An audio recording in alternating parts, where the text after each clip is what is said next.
Review, Milkman by Anna Burns. A novel about coming of age amid the Troubles. The best friend of the unnamed narrator of Anna Burns's third novel, Milkman, Grey Wolf, the winner of the 2018 Man Booker Prize, sits her down in a nightclub to address some behavior. The narrator has alienated their neighbors in an equally unnamed, obviously Northern Irish city sometime in the late 1970s, with the Troubles in full fury. It's disturbing, the friend explains. It's deviant. It's optical illusional. Not public-spirited. Not self-preservation. Calls attention to itself and why, with enemies at the door, with the community under siege, with all of us having to pull together, would anyone want to call attention to themselves here? She must stop it, and she must stop it now. The deplorable conduct in question consists of reading books while walking down the street. Milkman told in an unspoiling, digressive, and fretfully ruminative manner that bears a rough semblance to stream of consciousness but is much easier to follow, is set in an urban war zone where carrying around plastic explosives seems less aberrant than using the sidewalk as a study.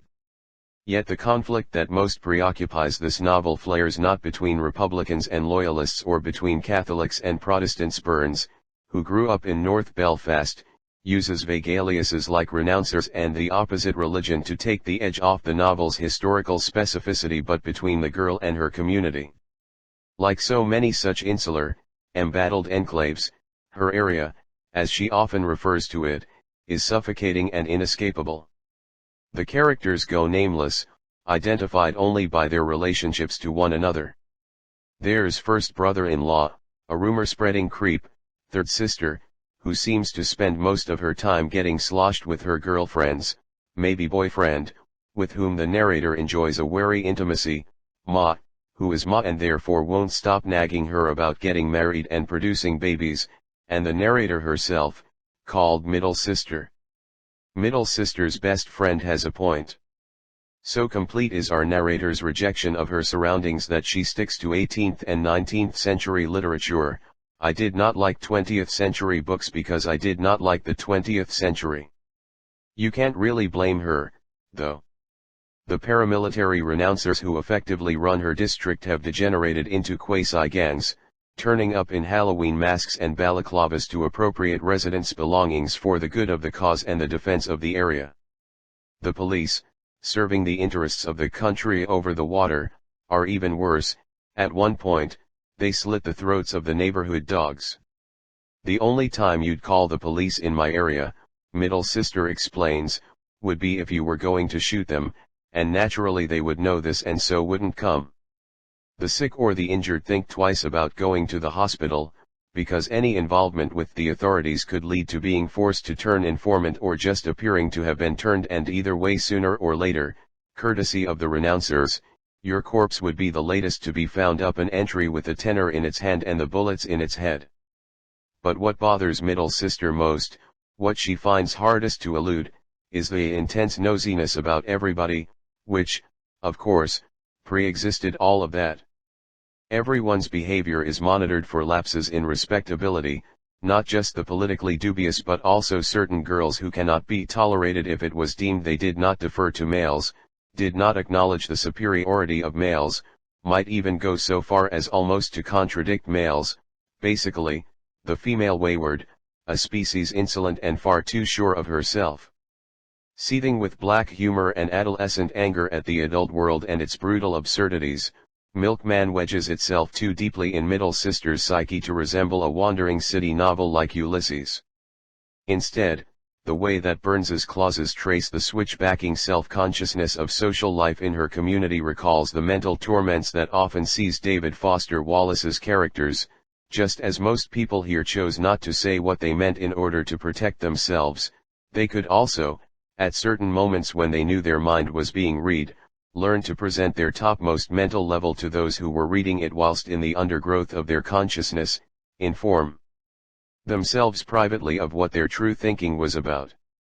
A novelist can get lost in such labyrinths, but the saving grace of Milkman is a tensile storyline involving the title character, a 41-year-old married local who's reputed to be a major player in the paramilitary groups. He starts turning up when middle sister is walking, and reading, or running in the park. He offers her rides, displays detailed knowledge of her routine, and eventually begins to make conversation by suggesting that maybe boyfriend might have an unfortunate run-in with a car bomb in the near future. The source of this man's moniker baffles middle sister. He wasn't our milkman. I don't think he was anybody's. He didn't take milk orders. There was no milk about him. Soon she realizes that he intends to take complete possession of her.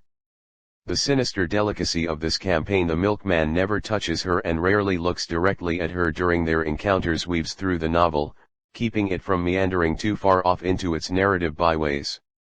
Middle sister's perspective makes the milkman's encroachment seem terrifying, implacable, and yet frustratingly foggy. In her hair-trigger society, she explains, if no physically violent touch was being laid upon you, and no outright verbal insults were being leveled at you, and no taunting looks in the vicinity either, then nothing was happening, so how could you be under attack from something that wasn't there? As far as the neighborhood scandalmongers are concerned, however, she's been spotted talking to him in the street once or twice and must therefore already be his mistress. Everyone in the novel seems intent on wearing middle sister down, jamming her into a mold that makes more sense to the community IRA mall, adulterous hussy, than does a girl who reads while she walks. Her response is to clam up, presenting a terminal face: nothing in it, nothing behind it, a well-turned-out nothing that I thought would bemuse the gossips, confound them. The voice that Burns conjures for middle sister fits a personality still under construction, cobbled together from bits of books, eavesdropped adult conversations, children's lore, and a stubborn fumbling toward her own, hard-won understanding. Middle sister's self is coherent in its incoherence, as is often the case with smart teenagers who are out of step with their environment. Her diction can be gawky. My distrust had been phenomenal to the point where I could not see that probably there had existed individuals who could have helped, who might have supported and comforted me, and then convolved into a terse, bitter lyricism, especially on the subject of how every aspect of her world has been politicized: the right butter, the wrong butter, the tea of allegiance, the tea of betrayal. The novel's story is told from a perspective sometime in the future, a time that middle sister calls the era of psychological enlightenment, in which she has a better grasp of how the milkman, her ma, her neighbors, the paramilitaries, and the state itself conspired to crush her. What she comes to realize, too late, is that I'd been an active player, a contributing element, a major componential in the downfall of myself. Middle sister claims not to pay attention to the problems, but she absorbs them anyway, because of osmosis.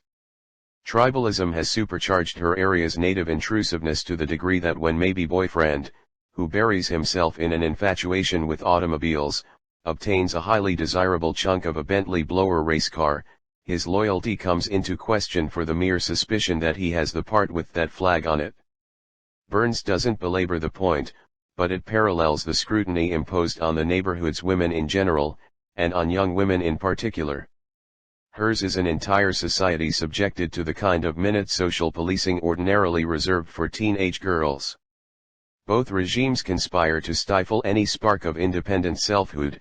What matters isn't who you are but how you appear, and the tiniest transgression can be fatal.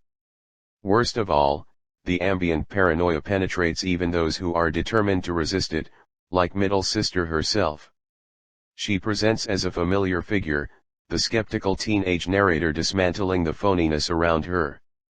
But there are chinks in her defiance, failures of will and memory that echo the self-defeating political excesses of her neighbors. It's not as if there were no alternatives in sight. Among the areas beyond the pale residents are the scoffed-at issue women, a small band of fledgling feminists who might have come to middle sister's aid if she could have brought herself to ask. But even she dreads the taint of beyond status, of being branded a psychological misfit and slotted out there with those other misfits on the rim. The milkman may resolve to break her, but the cracks have formed even before he shows up. For a novel about life under multifarious forms of totalitarian control, political, gendered, sectarian, communal, Milkman can be charmingly wry. Surveying the car parts strewn home of maybe boyfriend, middle sister muses, if we were in a proper relationship and I did live with him and was officially committed to him, first thing I would have to do would be to leave.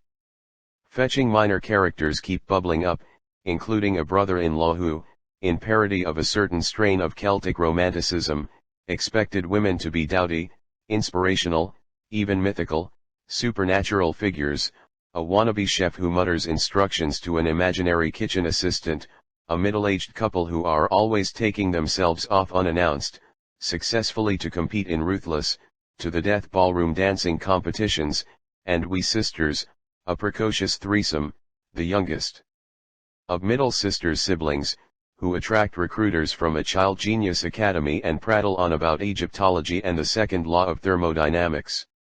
As middle sister observes, there is underneath the trauma and the darkness a normality trying to happen.